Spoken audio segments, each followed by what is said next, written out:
महाराजा चंद्रगुप्त का दरबार लगा हुआ था। सभी सभासद अपनी अपनी जगह पर विराजमान थे। महामंत्री चाणक्य दरबार की कार्यवाही कर रहे थे। महाराजा चंद्रगुप्त को खिलौनों का बहुत शौक था।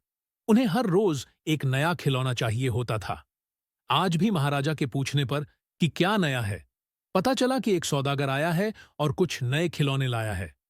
सौदागर का यह दावा था कि महाराज या किसी ने भी आज तक ऐसे खिलौने न कभी देखे हैं और न कभी देखेंगे। यह सुनकर महाराज ने सौदागर को बुलाने की आज्ञा दी। सौदागर आया और प्रणाम करने के बाद अपनी पिटारी में से 3 पुतले निकालकर महाराज के सामने रख दिए।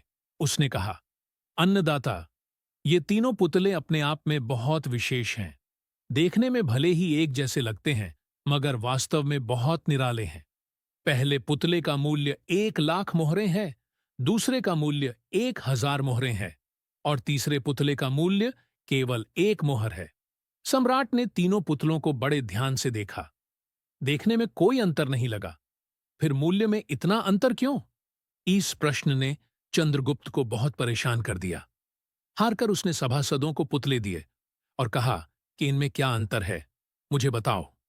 सभासदों ने तीनों पुतलों को घुमा फिराकर सब तरफ से देखा, मगर किसी को भी इस गुत्थी को सुलझाने का जवाब नहीं मिला।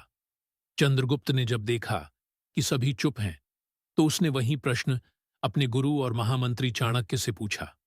चाणक्य ने पुतलों को बहुत ध्यान से देखा और दरबान को 3 तिनके लाने की आज्ञा दी। तिनके आने पर चाणक्य ने पहले पुतले के कान में तिनका डाला। सबने देखा कि तिनका सीधा पेट में चला गया। थोड़ी देर बाद पुतले के होंठ हिले और फिर बंद हो गए। अब चाणक्य ने अगला तिनका दूसरे पुतले के कान में डाला।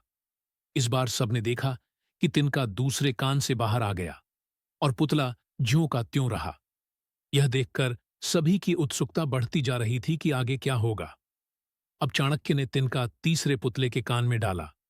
सबने देखा कि तिनका पुतले के मुंह से बाहर आ गया। पुतले का मुंह एकदम खुल गया।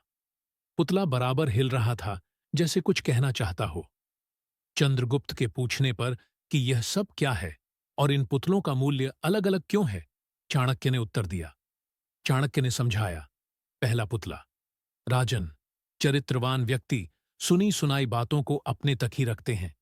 उनकी पुष्टि करने के बाद ही अपना मुंह खोलते हैं। यही उनकी महानता है। पहले पुतले से हमें यही ज्ञान मिलता है।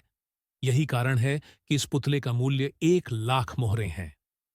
दूसरा पुतला, कुछ लोग सदा अपने में ही मग्न रहते हैं, हर बात को अनसुना कर देते हैं। उन्हें अपनी वाह-वाह की कोई इच्छा नहीं होती। ऐसे लोग कभी किसी को हानि नहीं पहुंचाते। दूसरे पुतले से हमें यही ज्ञान मिलता है। यही कारण है कि इस पुतले का मूल्य 1,000 मोहरें हैं। तीसरा पुतला, कुछ लोग कान के कच्चे और पेट के हल्के होते हैं। कोई भी बात सुनी नहीं कि सारी दुनिया में शोर मचा दिया। इन्हें झूठ सच का कोई ज्ञान नहीं होता।